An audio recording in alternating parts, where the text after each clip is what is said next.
Hi students, welcome to our academy. இன்னைக்கு நம்ம அடுத்ததா டீ டைம் பைட்ஸ்ல பார்க்க போறது வரலாறு 6th வரலாறு செகண்ட் லெசன். ஓகே, லெசனோட தலைப்பை பொறுத்த வரைக்கும் மனிதர்களின் பரிணாம வளர்ச்சி. ஓகேங்களா, இங்கிலீஷ்லயும் பார்த்துக்கோங்க. ஹியூமன் எவல்யூஷனை பத்தி பார்க்க போறோம். Yes, human evolution. இப்ப மனிதர்களுடைய பரிணாம வளர்ச்சி அப்படிங்கிறது வந்து நம்ம எங்க இருந்து ஆரம்பிச்சோம்னா நம்மளுடைய சயின்ஸ் அப்புறம் ஜியோகிராபியை பொறுத்த வரைக்கும் மனிதன் அப்படிங்கிற ஒரு நபர் வந்து குரங்கிலிருந்து தோன்றினான். ஓகே, நம்ம கடவுள் நேசிக்கிறவங்க அப்படிதான் சொல்லுவாங்க, ஆதாம் ஏவாள் இருப்பாங்க, கடவுள் தான் மனிதர்களை படைத்தார்கள், இந்த மாதிரி நிறைய பேர் சொல்லுவாங்க. ஓகே, பிலீவ் பண்றவங்க பிலீவ் பண்ணிக்கோங்க. ஆனா அறிவியல் அடிப்படையில புவியியல் அடிப்படையில மனிதன் என்பவன் குரங்கிலிருந்து தோன்றியவன் தான். அதுதான் இந்த பரிணாம வளர்ச்சி. ஓகே, இத்தனை கோடி வருஷத்துக்கு முன்னாடி நம்மள வந்து புவி தோன்றி இருக்குது. அப்புறம் வந்து இந்த வருஷத்துக்கு முன்னாடி வந்து மனிதனுக்கு ஓகே நான் சார்பு மனிதனோட முற்பட்ட கால மனிதர்கள் அப்புறம் திருப்பி வராது, திருப்பி வேற மாதிரி அவங்க விவசாயம் பண்ண ஆரம்பிக்கிறாங்க. திருப்பி இந்தியாவில 5-6 வருஷத்துக்கு முன்னாடி முதலாக நாகரீகம் ஐவிசி ஓகே சிந்து சமய நாகரிகம் உருவாகுது. அடுத்து நம்ம இப்ப பார்க்கக்கூடிய தற்கால மனிதன் மாடர்ன் மேனா மாறலாம். அப்போ ஒரு காலத்துல மனிதன் எப்படி இருந்தானா குரங்கு தான்.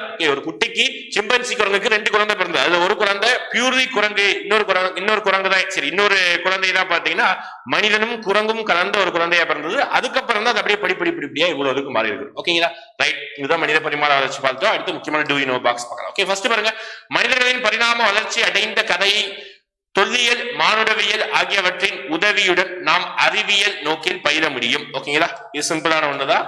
அடுத்து பாருங்க, எஸ் இந்த இமேஜ்ல அடுத்தான் இது முக்கியமானது.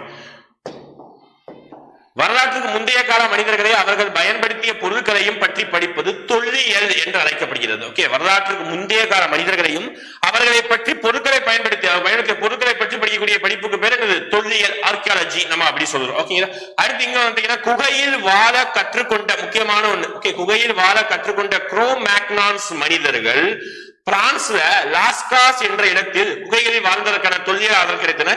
இவர்கள் இறந்தவர்களை புதைக்கும் வழக்கம் இருந்தது இவர்களுக்கு. ஓகே, அப்போ குரோமேக்னான்ஸ் மக்கள் எங்கு வாழ்ந்தார்கள் அப்படின்னு கேட்பாங்க. பிரான்ஸ் இருக்கக்கூடிய லாஸ்காஸ் என்ற பகுதியில் தான் இந்த மக்கள் வாழ்ந்தாங்க. ஓகே, இங்கிலீஷ் ஸ்பெல் பார்த்துக்கோங்க. ஆர்கியாலஜிக்கல். ஓகே, இதுதான் ஆக்சுவலா வந்து அந்த தொல்லியல் அப்படி சொல்லியிருந்தோம்ல. Yes, Cro-Magnons. Cro-Magnons land to live in caves. Lascaux அப்படிங்கிற பிரான்ஸ் பகுதியில் தான் இவங்க வாழ்ந்தாங்க. ஓகேங்களா, அடுத்து பாருங்க, அடுத்து பார்க்க போறது எது பார்த்தீங்கன்னா நம்ம மக்கள் இந்த ஆந்த்ரோபாலஜி மானுடவியல் அப்படிங்கிற வார்த்தை எந்த மொழியிலிருந்து எடுக்கப்படுது? அதிகபட்சம் இந்த இன்ட்ரோடக்ஷன் பார்த்துல எந்தெந்த வார்த்தைகள் எந்த மொழியிலிருந்து எடுக்கப்படுது படிப்போம். குரோமேக்னான்ஸ் ஆந்த்ரோபாலஜி அப்படிங்கிற வார்த்தை வந்து பாத்தீங்கன்னா 2 கிரேக்க சொல்ல இருந்து. ஓகே, கிரேக்க வார்த்தையில இருந்து 2. ஓகே, ஒன்னு ஆந்த்ரோபோஸ், இன்னொன்னு லோகஸ் அப்படிங்கிற 2 வார்த்தையிலிருந்து எடுக்கப்பட்டதுதான் இந்த ஆந்த்ரோபாலஜி அப்படிங்கிற வார்த்தை. ஓகேங்களா, இதுதான் இங்க சொல்ல வராங்க.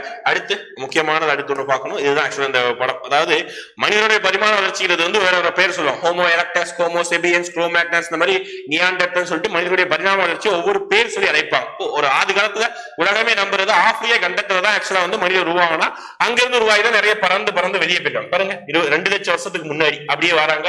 இந்தியாவுல 70,000 வருஷத்துக்கு முன்னாடி தான் இந்தியாவுக்கு மனிதர்களே உருவாயிருக்காங்க. தொழில் ஆதாரம் ஓரளவுக்கு அப்ராக்சிமேட்டா நம்ம சொல்றோம். இதுதான் அந்த மேப் சொல்ல வருது.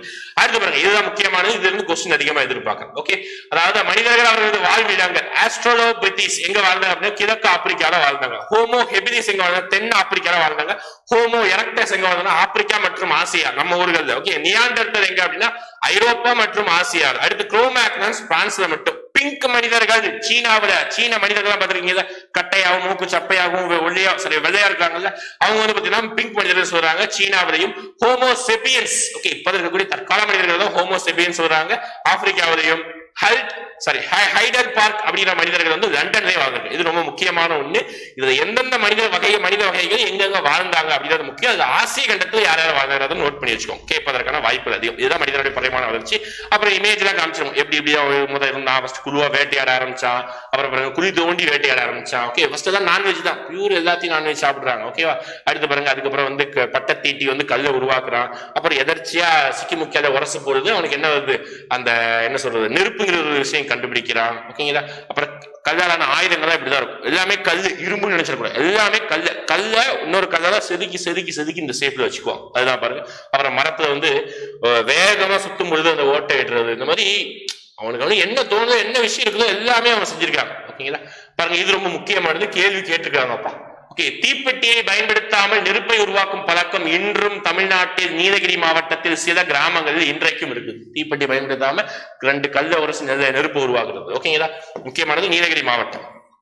எஸ், பாருங்க பானை செய்ய ஆரம்பிச்சான். அதுக்கப்புறம் பாருங்க இந்த மாதிரி ஆண்கள் பெண்கள் பங்கு கொண்டு வேட்டையாடுற காட்சி, இதெல்லாம் பாறை ஓவியங்கள். அடுத்து நம்ம பார்க்க போறது தமிழ்நாட்டில் உள்ள பாறை ஓவியங்கள் எங்கெங்க என்னென்ன மாவட்டங்கள், அந்த ஊர் பேர் என்ன, கண்டிப்பா கேள்வி கேட்பாங்க. ஓகேங்களா, கீழ்வளை அப்படிங்கிற ஒரு ஊர் எங்க இருக்கு, நம்ம விழுப்புரம். தமிழ்நாட்டில் உள்ள தொல்பழங்கார பாறை ஓவியங்கள் கீழ்வளை அப்படின்னு விழுப்புரம். அடுத்து பாருங்க உசிலம்பட்டி, ஓகேவா, தேனி மதுரை. அடுத்து பாருங்க குமிதிபதி கோவை, குமிதிபதி கோவை, மாவடைப்பு கோவை, ரெண்டுமே குமிதிபதி மாவடைப்பு ரெண்டுமே கோவை. இங்க பழைய பாறை ஓவியங்கள். அடுத்து பொறிவரை, அது கரிக்கையூர்ங்கிற ஒரு இடத்துல இருக்குது. அது எங்க இருக்குன்னா நீலகிரி. இது எல்லாமே பாறை ஓவியங்களாக இருக்குது. ஓகே, இந்த மாவட்டத்துடைய பேர் இந்த ரசனை ரொம்ப முக்கியப்பா. இந்த ஊரு அந்த மாவட்டத்துடைய பெயர்.